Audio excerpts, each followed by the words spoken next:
Welcome to the Gruber Morning Show. This is our weekly EV portion, and I'm Pete Gruber. I'm Mark Schaffner. Good morning. Welcome, everybody. The image behind us shows a attempt to change an odometer reading, and you're going to love this later on in our podcast. We're going to talk about Elon's response to this alleged lawsuit that claims that Tesla is tweaking odometer readings in order to reduce their costs at the service centers. Yeah, that'll be good. Yeah. Hey, to start with, can we go just a little bit off script? Oh, sure. On Friday, I saw you in a podcast. It was in the Wired Hour podcast. And you made all these wonderful, fantastical promises. One of those promises was about a Cybertruck for everybody in the company. Oh, yes. I was watching that, Mark, and my jaw dropped because I was making commitments about a 40% pay increase for every single employee. Yes. A 4-day work week, 200 hours of vacation. Yes. And the best one, I think, was a Cybertruck for every employee. Well, exactly. Now, as the leader of the company, I figured it would be appropriate that you get the first Cybertruck. So. Oh, okay. Here you go.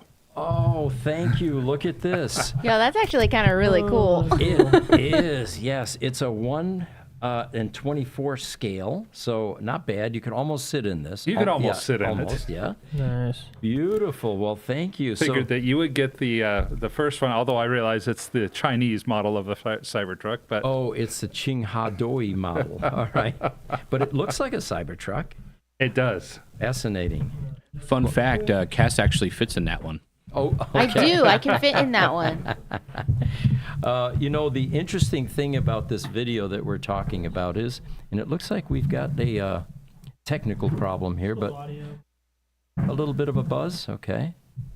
So the whole podcast, or at least a portion of the podcast, was centered around the notion that you can use avatars. We don't have to be here anymore.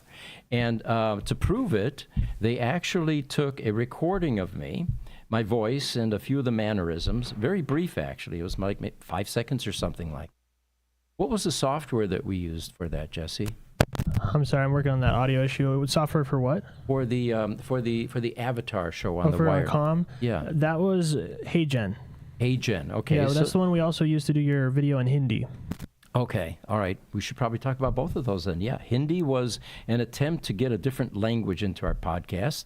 So we have a large East Indian audience. We decided to have me do or convert one of our videos to East Indian.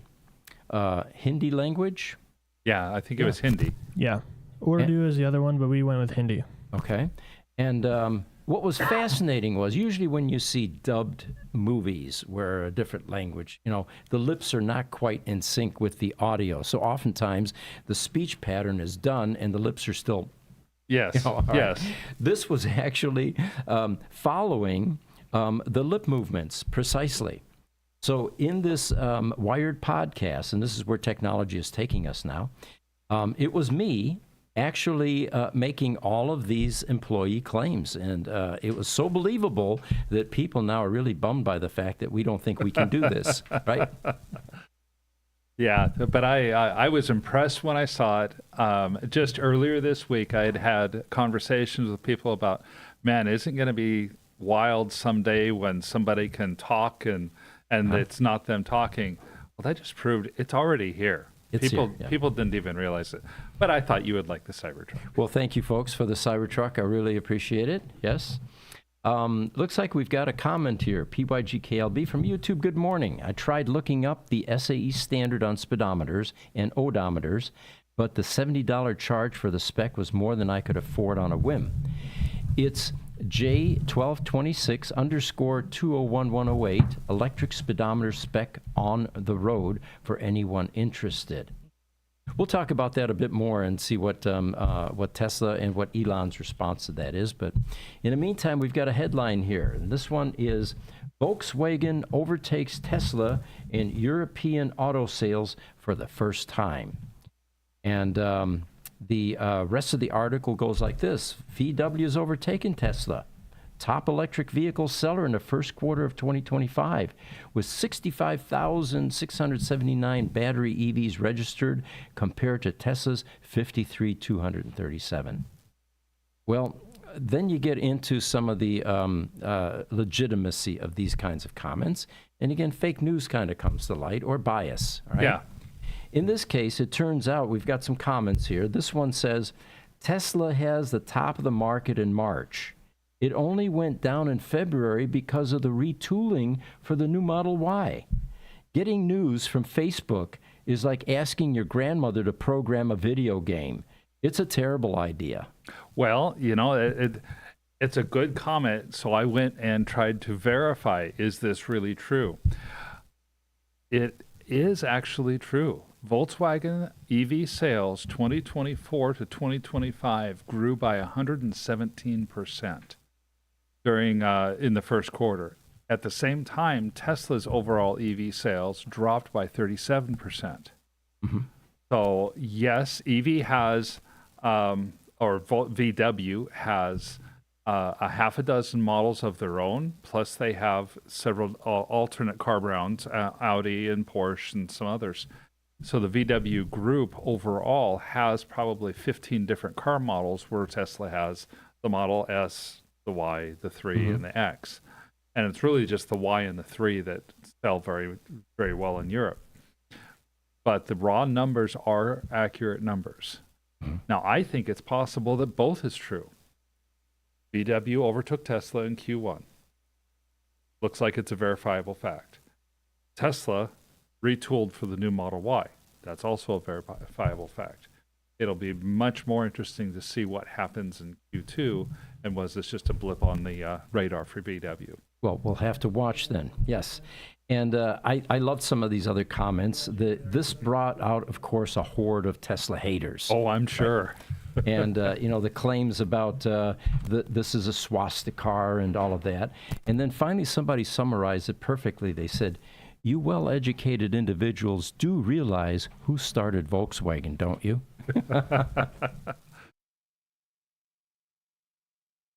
Technical problems here, folks. All right. Every time I talk, it's very fuzzy. Okay. So, folks, this proves that these are live podcasts. When things like this happen, it's going on in real time here. We're going to swap some microphone cables. All right. So here's another interesting headline. Tesla executive shares unique supercharger team rule that accelerates EV adoption. Oh, I like this one. And can you hear me better at all, Jesse? Is it Much clear? better. Yep. Much Okay. better. So the Tesla director for charging for North America, his name is Max Zager, and Europe and Middle East, Africa, Asia, and the Pacific corridor, recently shared some insight on a rather interesting rule that's being followed by the supercharger team. First of all, the supercharger team, I think, was decimated about a year or so ago when they were all laid off. Yeah, it certainly was. Right? So it looks like there's a supercharger team back in play at Tesla at this point in time, Okay. and Max is heading it up. So, no exclusivity is the title. In a recent post on its official media account on X, Tesla charging team noted that it does not have exclusivity clauses for EV charging with property owners. As per the team, they discourage property owners to opt for exclusivity since clauses, since EV charging, they feel, should not be restricted. Hosting more charging infrastructure improves the range of confidence, keeps charging prices low, and accelerates EV adoption. Now, while the supercharger network could have been a strong moat for Tesla in its early vehicle sector, they could have had a monopoly, basically, the charging network was instead opened up to other automakers' EVs over the past years.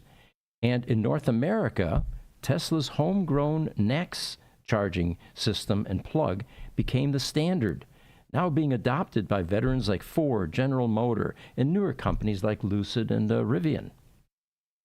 So they say that while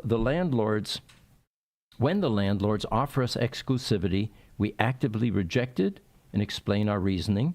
We encourage them to install as much charging infrastructure as possible. I think it's a great idea because we're in a market right now where there's not enough infrastructure. Affecting adoption. It's affecting adoption. The growth in EVs is continuing double digit, sometimes triple digit, depending on where you're at. And it's still year over year. We're at the beginning of that S curve. We're starting to see the real climb on that inverted S curve. That means that no matter what anyone does, unless they take all of their resources and put it into infrastructure, you're not going to be keeping up on infrastructure probably for several years. All right. And if you're interested in how much infrastructure there actually is, as of Q1 of this year, Tesla operates 7,131 supercharger stations with 67,316 supercharger stalls worldwide at the end of this quarter. This effectively makes the supercharger network into one of the most reliable and cost-effective charging solutions in the market. Yeah, and I think with Tesla opening up this supercharger network the way that they have and keeping it or allowing it to become a standard, they avoided the fate of the Kodaks and the IBMs and other entities that in the past tried to keep their own technology so proprietary that nobody else could match it. Mm-hmm. And then when nobody else could match it, people went off and just changed the rules and built their own standards. And the ones who had the quote-unquote standard were left in the dark. Yeah, and that's happened a number of times throughout history, has it not? It really has. All right, so getting to the background that we have here. This article is Elon Musk dubs lawsuit alleging false Tesla odometer readings as idiotic. This is a lawsuit that alleges that Tesla's odometer readings use predictive algorithms instead of actual mileage driven. Now, it used to be fairly simple in the old days. You actually had a physical cable, flexible cable, mechanical, that tied into your transmission. There was a little gear inside that ran off of the rotational portions of the transmission, and that went up to the back of your odometer. And when those became old, sometimes they would make noise, and you'd hear a crunch, crunch, crunch type sound or whatever as you were driving. But it was very difficult to alter that, other than physically removing it, putting a drill on it, and then running it backwards, kind of like in Ferris Bueller. I was going to say, is that real? That was real. They were trying to run the car backwards. Wait, so you could just go in reverse to reverse it? Totally, yes. And it was quite common, actually. It was illegal, of course, but car dealers, at least the unscrupulous ones, used to do exactly that, was get that mechanical shaft off of there. It was a flexible square shaft. Put that into the drill chuck and then just run it in reverse until they had the mileage they felt was reasonable to sell that car. Yeah. So it's different nowadays, folks. It's all electronics. It's in vehicle management system software. It's in firmware. And it is protected, by the way. There's some encryption that takes place in that software. But so this lawsuit, and it's from California, by the way, Los Angeles, from a Nairi Hinton, who is the plaintiff. This lawsuit alleges that Tesla speeds up its vehicle odometers to avoid paying for warranty-covered repairs. And, of course, if Tesla really was doing anything like this and it was uncovered, this would be akin to Dieselgate and could sink the company. Oh, absolutely. So Musk's comments were posted on social media, X, of course, and he calls it idiotic. The lawsuit currently is being contested, of course, and the legal team has fully denied all material allegations that were outlined in this proposed class action lawsuit. And the veteran EV owners have also stated on social media that these lawsuit claims were inaccurate, since Tesla's odometers do not in any way use predictive algorithms.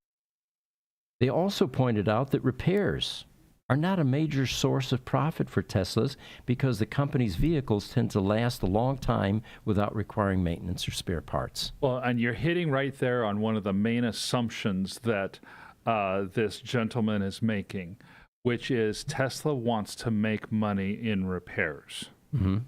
That he's assuming that all car companies want to make money in their service centers. That's how car companies make money, is through their service centers. We know from experience, firsthand, working with Tesla at Gruber Motors. First, Tesla service centers are not profit centers for Tesla. Correct. They're a loss leader. Mm-hmm. And more cars coming in, even for repairs that would be not under warranty, Tesla doesn't. That's the other thing, is Tesla doesn't want to see them at all. Mm-hmm. Tesla wants their cars to be repaired as quickly, efficiently, and cheaply as possible. They tend to not offer extra repair services or upgrades or anything else of that sort because they want to move the cars in and move the cars out. Their service centers are overburdened. They're behind the curve for the number of cars that Tesla has. Mm-hmm. So even though Tesla has wonderfully reliable cars, when you only have 4 repair centers that can work on 400,000 cars or something like that, you're going to have more work than the repair centers can handle. Right. Why would they want to do some sort of alteration like that? Yeah. It just doesn't make sense. It doesn't. And the service is a profit center, not for car companies, but for dealers. Dealers work on very slim profit margins with vehicle sales. A lot of competition and Great point. a lot of markups and or that they attempt, and where they make their profits and their margin is in service. Mm-hmm. That's why they incentivize service writers with a commission, depending on how much they can talk the customer into upgrading, repairing, and all that. Which, of course, is a very slippery slope. I mean, Sears went through that 3 decades ago when they were caught with, incentivizing their service writers to the point where there was a lot of fraud taking place, unnecessary repairs and other. Right. So anyway, it's going to be interesting to see how this lawsuit progresses and if it gains any legs. At this point in time, it is a proposed class action lawsuit. And if Elon's prediction is correct that it's idiotic, maybe it will go nowhere. That's kind of my hope, Yeah. in all honesty. So, Mark, you have an article here about Lucid securing some game-changing supercomputing access. What is that all about? Yes, yesterday Lucid announced on their site that they have entered into a partnership with KAUST. Now, KAUST stands for the King Abdullah University of Science and Technology. It's one of the premier Saudi Arabian science and technology universities in the country. And this partnership is a significant step forward for Lucid because they're going to start collaborating with the university on research and development efforts. Lucid also gains access to the university's supercomputer for its own research and development efforts. Here are some of the things, for example, that Lucid may be able to do with access to this supercomputer. New composite materials, better fluids for the car, better testing capabilities, the ability to figure out what kinds of technologies would work for crash testing, for safety, ways to put more heat resistance into glass. Mm-hmm. These are some of the things that they're talking about doing. I also think that this is a potential real game changer. Tesla has gone about doing this through AI. They have their supercomputer that they've built to the tune of, I think it's a couple $2 billion Tesla has invested into it. Dojo. Yeah, for Dojo. Most other auto manufacturers just don't have supercomputer capabilities. And if they did, they would definitely use them, but they don't have those kind of partnerships. Lucid now has gained access to a supercomputer and its capabilities worth potentially billions of dollars. They've also gained access to the knowledge base because it's going to be the professors and students at the university who are working with Lucid. This both trains engineers to work on Lucids in the future and to do research and development for Lucid in the future. So it helps the university tremendously by giving them more authority in the space. And it helps Lucid in that they get a lot of this information at little or no cost. Mm-hmm. So a lot of the research and development costs that typically are going to be borne by a company are now actually going to be shared by the university. That we don't know how much of a game changer it is, but I tend to believe what Lucid says. This is going to be a game changer in their ability to develop cars that are the best electric vehicles in the world, is what they're trying to say. Fascinating concept and article, yes. Have another article here. This one is RoboTaxis are already making roads safer, according to Waymo. And they say that Waymo Driver is already reducing severe crashes and enhancing the safety of vulnerable road uses. They say that the industry leaders, like Elon, for example, in the EV space, have always maintained that autonomous robotaxis will make roads safer. I don't think anybody's going to contest that if you've driven on roads lately with people preoccupied with cell phones, putting on makeup, and just a general condition of road hazards on the road today. I think there are a few things more frustrating than seeing not one, not two, but 3 left-hand turn lanes with 3 cars sitting in the turn lanes and a green arrow, and not one of them is moving. Right. And it's because all 3 people are down looking at their phones and not paying attention to the traffic around them. Right. And worse yet, red light runners. I've never seen this. It's this type of epidemic. When we drive anywhere now, my wife and I, we generally do not immediately react to a green light. We both look in opposite directions to make sure that there isn't one of those, outliers that doesn't see the light or isn't paying attention. I'm the same way. Mm-hmm. I never just take off at a green light. In Phoenix, they're famous for having their timed stoplights, and if you know how to get the right speed to time it right, you can just go all the way from downtown to uptown on green lights. You can't anymore. Yeah, the synchronized lights, that's true. Yeah, people aren't paying attention. So what the statistics are that these Waymo driver vehicles are already reducing severe crashes and enhancing safety. The over 56 million miles have been recorded with the Waymo compared to human drivers. And the Waymo vehicles achieved a 92% reduction in pedestrian injury crashes. It also saw an 82% fewer crashes with injuries with cyclists and 82% fewer crashes with motorcyclists. Good news for motorcyclists, right, Cass? Yes. That's great news for us. And, of course, which they say is the leading cause of severe road harm for human drivers. You look at these cars, and around Phoenix, you had mentioned that in different neighborhoods here, you see a proliferation of these Waymo vehicles, driverless, just logging, miles in order to prove the concept. Yeah. It's a bit disconcerting at first when you see a car without anyone in it, and you always wonder if you're a pedestrian, for example, is it going to stop, Oh, yeah. Or is it going to correctly make that left turn, And they seem to do it flawlessly. They tend to be those irritating type drivers, though, that are slow to react, but they're highly cautious. It's kind of like grandma driving, right? I love how you put that, because that's what has impressed me on the Waymos. My wife and I go to South Chandler. There's a little restaurant we like going to on Saturday mornings. That's kind of our thing to do. I've seen as many as 11 Waymos just on our trip to and from that area of Chandler. Right. And every time, they're always using turn signals. Mm-hmm. They're always going at or slightly below the speed limit. They slow down at yellow lights. Most people, they don't slow down. Most people think that a yellow light means go fast. All right. They have the careful lane changes with turn signals every single time. They're doing all the things that we're trained to do in driver's ed, but we don't do now that we drive. Mm-hmm. The reality is they're just being safe and alert and completely aware of their surroundings. Yeah.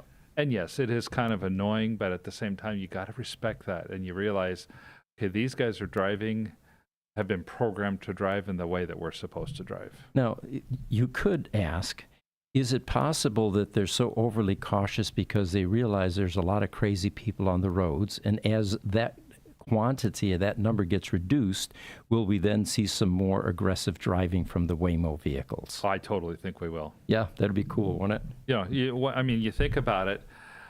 When we have, I can see a future where it's fully autonomous driving and there is no need for stoplights. Mm-hmm. Because the cars will see everything else that's coming up to an intersection within the nearest quarter mile or so. Right. And they will adjust their speed appropriately so that because they're communicating with the other cars, and they will go through, and then the other car comes through, and neither car slows down, and they just know. And you know, I foresee a utopian world where speed limits are no longer necessary as well. And I'll give you an example of that. I drive the same route every morning, and I test drive Tesla Roadsters, and I drive this beautiful, winding, hilly type road in my neighborhood until I get over to 7th Street. Mm-hmm. And even though the speed limit is posted at 25 miles an hour, it's not prudent to do that if you're cresting a hill, for example, and you have people that are jogging in the morning, taking their dogs for a walk. So you tend to, a responsible driver, an experienced driver, tends to adjust their speed to the conditions. Right. So I don't do barrel 25 miles an hour through that zone, but then I get to a nice straight flat area where I can see a quarter of a mile, no side access. Why am I doing 25? And no pedestrians, on the road. So yeah, it's going to be fun, I think, once these changes begin to occur and we get more sensible driving. I think it's going to be fun too. Got some comments here. Thinks Automotive. Dave has joined us. Good morning. Congratulations, Pete, on the new addition to your family. What Dave is talking about is my middle son, Peter, had his first son. We already have a 2-year-old daughter from him. Mm-hmm. And Peter Jr. was born yesterday. And it is kind of an interesting story. Sunday night, around 15 minutes to midnight, my wife got a call, we got a call, and Peter said, it's time, because, his girlfriend was pregnant. And so she rushed out the door, and I thought, well, you know what, I got to go to work the next day. I'll go to the hospital later on, and, so I responsibly went back to bed. Well, 15, 20 minutes later, I get a call from my wife, and now she's really excited. She's going, you're not going to believe this. I got here. There are firemen everywhere and paramedics, the fire trucks and the lights, and I'm walking up to the house. I get inside, and a fireman is holding Peter Jr. Apparently what had happened was by the time they got there, they said, no, we don't have time to go to the hospital. You need to lay down on the living room floor here, and this baby is ready to be delivered right now. Wow. So he was delivered on the living room floor, and wow. This is going to be a story that is told in our family for generations, I think. Oh, absolutely. Now, is he going to be Peter Jr., or is he going to be Peter the Third? We don't know yet. I usually develop nicknames for all of my grandchildren, and I'm still struggling with what to call him, right? But I tried Pedro, since there's some Hispanic in the family, right. And they wanted to keep it Peter, so I have to respect that. Well, you might call him JJ for Jr. That's true. But what I am going to do, though, is, and I looked yesterday, I tried to get a shirt for him on Amazon, a T-shirt that says, "Vote for Pedro." That's awesome. But thanks for pointing that out, Dave. Instagram, Jimmy Auto Center says, wow, nice job. YouTube, Easy EV says, morning, we just test drove the new Y with full self-driving for 24 hours, and it was fantastic. My wife loved using the full self-driving. Now I am struggling between a cheaper used Y for my wife or springing for a new one. Haha. I think his struggle is actually over. His wife wants the new one. He's going to end up with the new one. Okay, there you go. I hear Aaron back here laughing over that. Yeah. He knows. He's married. I know exactly what he's going through. And he just got married, so he's learning quickly. So you folks, I've got a picture to pop up here, and this is a picture of Enzo Ferrari. And you've heard me poke fun at Ferraris, but it's all in good humor. I owned a Ferrari for 23 years. I had a 308 GTSI, which I dearly loved. It was a wonderful car in so many ways. Two-seater convertible, red tan, the whole image that goes with it, and of course nimble and fast. So here's a statement from Enzo, which I really found pulled at my heartstrings, and it starts like this. This is kind of like his brief life story. He says, "I wasn't afraid to lose because I knew I was born to take risks, not to watch from the grandstand. My name is Enzo Ferrari, and although my last name is tattooed on the most desired cars in the world today, my story started with old engines and even bigger dreams. I wasn't a genius as a child, but when I ran my first race, I knew I wanted to devote my life to speed. Don't follow her, but create it. In competitions, I lost and I won. But when I stopped racing, my real career was born, building cars. I founded Ferrari in a country torn by war, without money or guarantees, just with a clear objective that every car should carry a soul, not just an engine." Just to give you some background, Ferrari was founded September 13th, 1939, by Enzo, of course, and the original name was Autoavio Costruzioni in Modena, Italy. The first car built by the company was the 125S with the Ferrari name and was completed in 1947. So he's right. This was during the middle of World War II. Yeah. A crazy war, especially in that region. So he says, "I've been told by many I was crazy to challenge the Alfa Romeo and the Ford. Let no one bet on a stubborn dreamer in a Scuderia with no resources. But I didn't care, because while others were doing cars, I was creating legends. The early engines roared with anger, not because they were perfect, but because they were alive. I lost my son, my riders, my friends at the track, but I never stopped." Now, what he's talking about here is his son Dino was a, here we go, he was born in 1950, he died in 1956 at the young age of 24 years old. He had muscular dystrophy, which is a genetic degenerative muscle disease.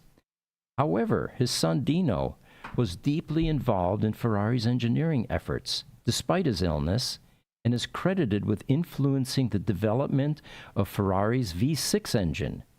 Now, if you remember, we talked in the last podcast about a Dino that just sold on Bring a Trailer. I remember that. And when I first got in the Ferrari club, we had one local Motorola engineer that had a Dino, and it wasn't really considered a real Ferrari because it didn't have the Ferrari badging on it. And it was inexpensive. He bought it for $18,000, where the rest of us were paying $50,000 to $200,000 for our Ferraris. But it turns out that this car sold on Bring a Trailer for $1 million plus, just over $1 million. Many years later, of course. Sure. So so then Enzo, he kept the name Dino on this line of sports cars in tribute to his son that died, rather than the Ferrari moniker. He also says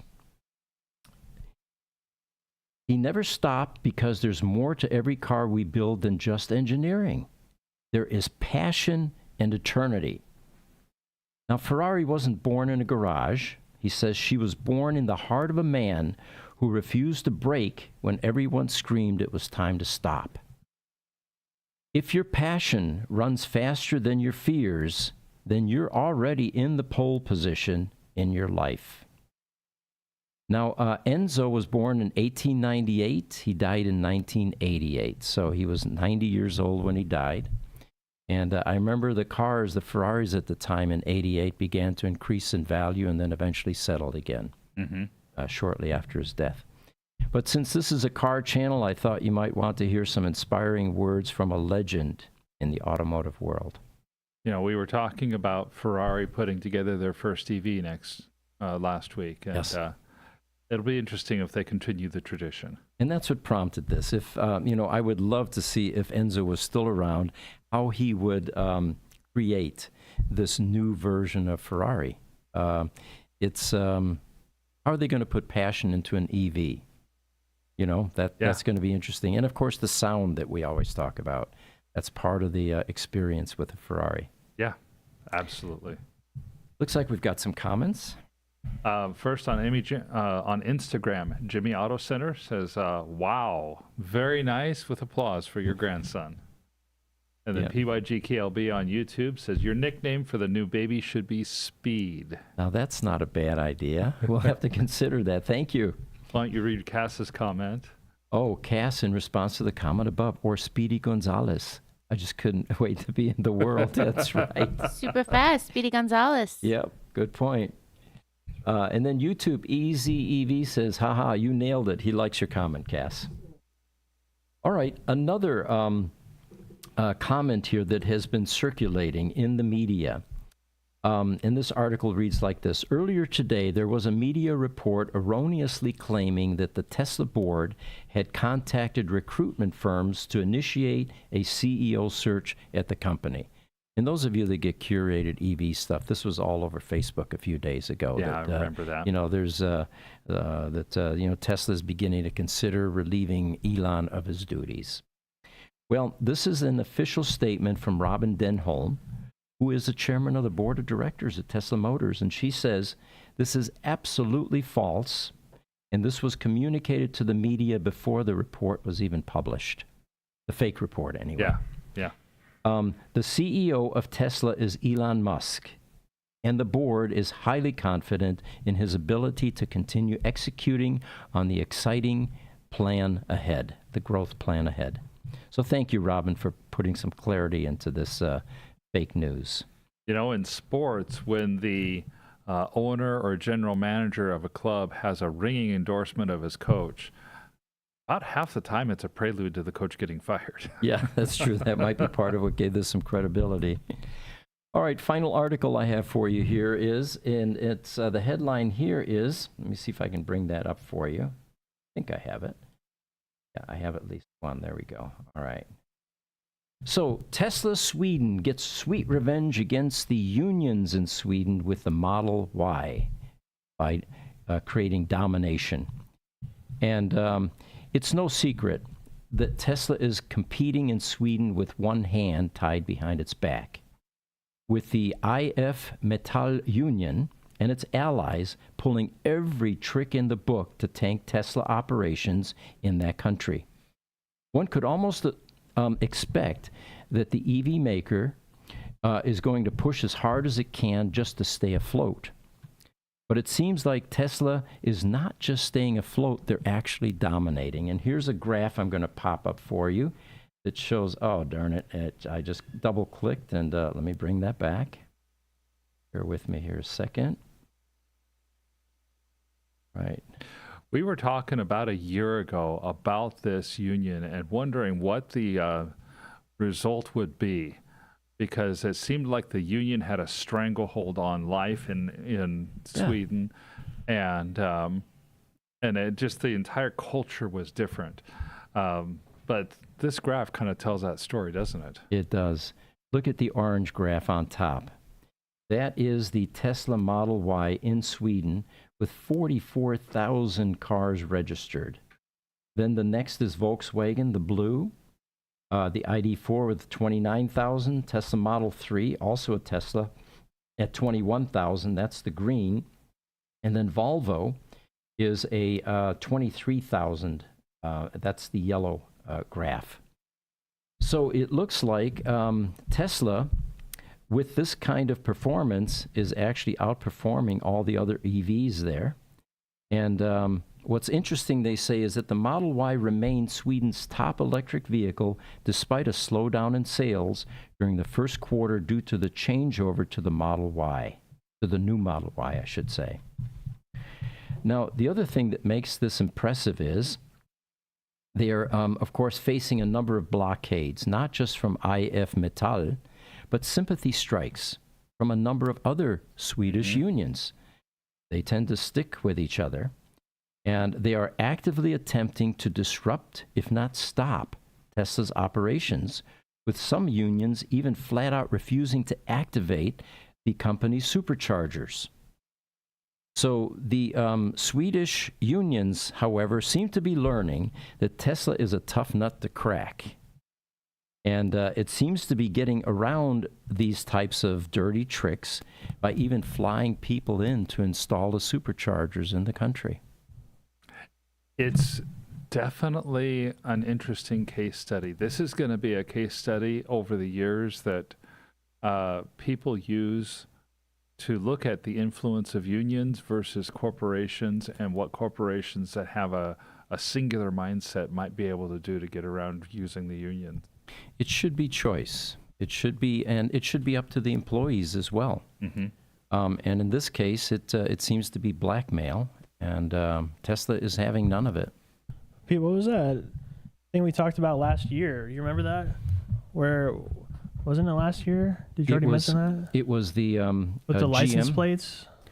Oh, the license Where, plates, yeah. where That like was- the post office wasn't giving them the license plates in Sweden or something? That was Correct. part of this union dispute with Tesla and in Italia. It was a sympathy action by the unionized post offices in Sweden that were also creating some hardship for Tesla, attempting to convince them that they should capitulate and allow unions in their production facility. All right, it looks like we are coming to the half hour, actually the 40-minute mark, and we really appreciate all of you joining us and contributing. We do these every Tuesday morning, and look forward to the next one next week. I'm Pete Gruber. I'm Mark Schaffner. Have a great week.